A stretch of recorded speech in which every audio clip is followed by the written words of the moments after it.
أضفيت على الحسن العبقى، فالورد تضوع واعتنقا. حسن يا رب لنا الخلق. دعوة.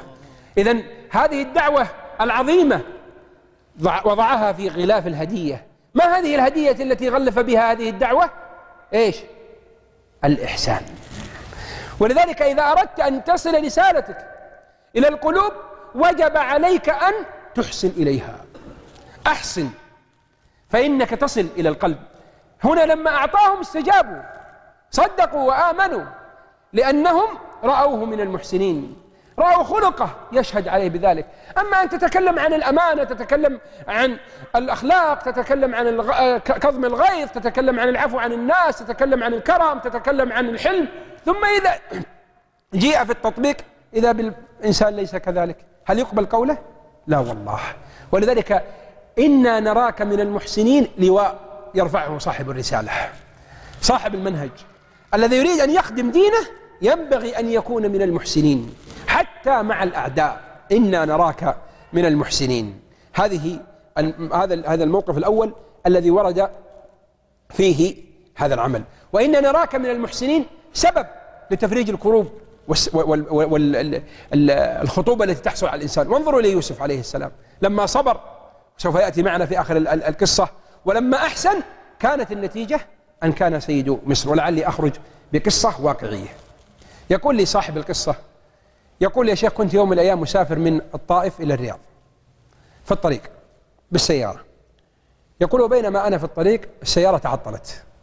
يقول معي عائلة وأولاد والجو حار. يقول فوقفت في محطة من المحطات ونزلت أشوف الواحد يسويها، لكن يقول يعني المشكلة قوية والماطور يعني خراب ما يصلح إلا في الرياض أو في الطائف. يقول وأنا في وسط الطريق. بسم الله.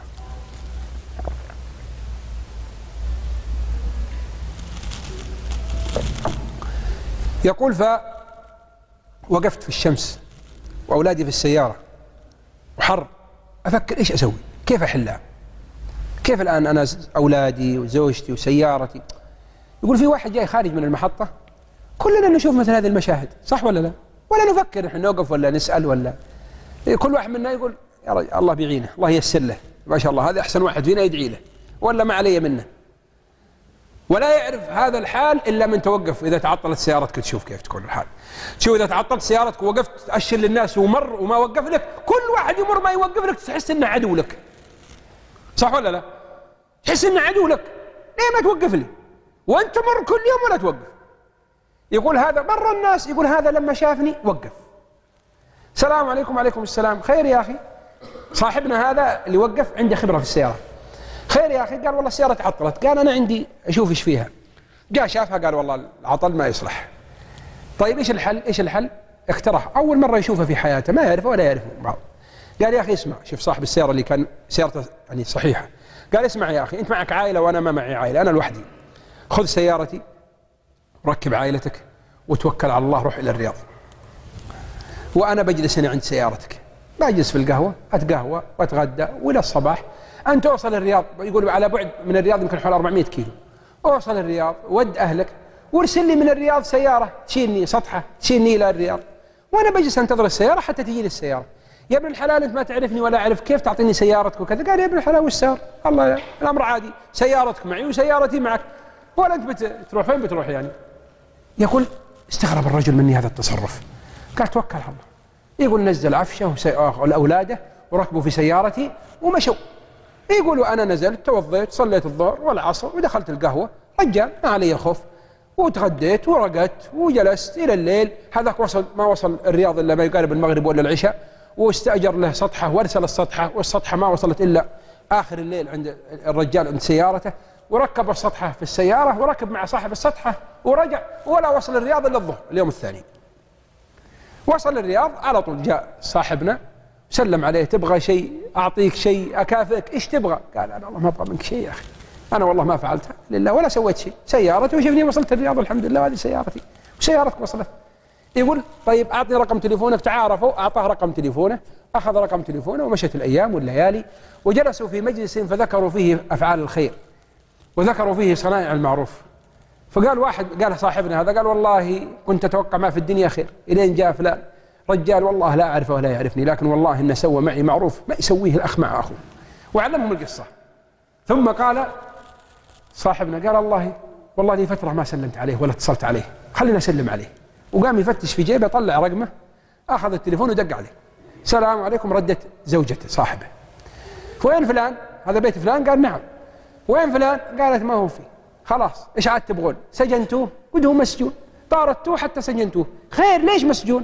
قالت الديانة مثلك وأمثالك، كل يوم يجي واحد يقول عليه دين عليه دين، ليه سجنتوه؟ روحوا خذوا فلوسكم منه في السجن.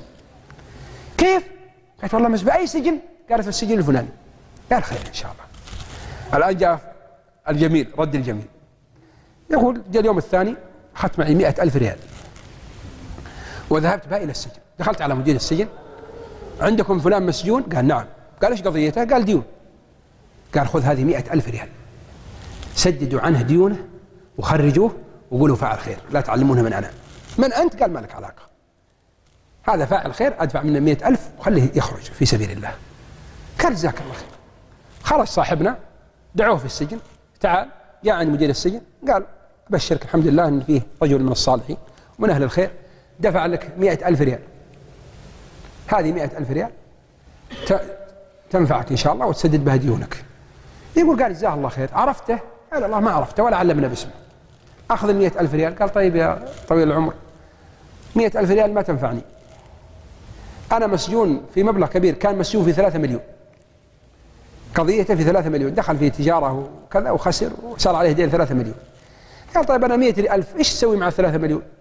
لا تفكني ولا بتخرجني مما أنا فيه. لكن يقول الضابط أقول لك شوف، هات اللي مسجونين معايا في السجن في حقوق، اللي عليه 5,000 واللي عليه 10 واللي عليه 20,000، هذه بتخرجهم، أنا ما بتخرجني أنا. انظر يا أخي الكريم، انظر إلى الإحسان. هو في السجن الحين قال فرصة بدفع 100,000 لأولادي بسوي، لا قال هات. يقولون نجي نطلع الأوراق، اللي عليه 5 واللي عليه 10 واللي عليه 20، يقولوا بال100,000 هذه أخرج أكثر من 7 أشخاص ذلك اليوم، دفع عنهم وخرجهم في سبيل الله. الله أكبر، ما أعظم هذه النفس يا أخوان. ما أنا قلت لكم أن المحسن ما يفرق لا سجن ولا هم ولا غم. إنا نراك من المحسنين. يقول خرجوا وسلموا عليه ويودعونه، هم أصحابه في السجن أصلا، يودعونه وجزاك الله خير. يقول صح الضابط اللي في السجن مدير السجن عجب، يقول أنا ماني أعجب. إيش أعجب من هذا اللي جاب 100,000 وعيله يتعلمني من هو، ولا أعجب من هذا اللي 100,000 ينفقها وهو ما عنده ريال ويخرج بها؟ يقول ما دي من أعجب منه، هذا ولا هذا أحسن من هذا. يقول مرت الأيام، صاحبنا اتصل بعد 3 أسابيع أسبوعين على السجن، على صاحب بيت الرجال. السلام عليكم. السلام. وين فلان؟ قالت في السجن. تقول زوجته. عجيب. قفل السماعة راح لمدير السجن، قال يا أخي أنا جيتكم قبل أسبوعين وأعطيتكم 100,000 ريال تخرجون بها السجين الفلاني ولا خرج، ليش ما خرجتوه؟ قال يا أخي أنت أعطيتني 100,000 ريال، لكن والله يا أخي عليه دين.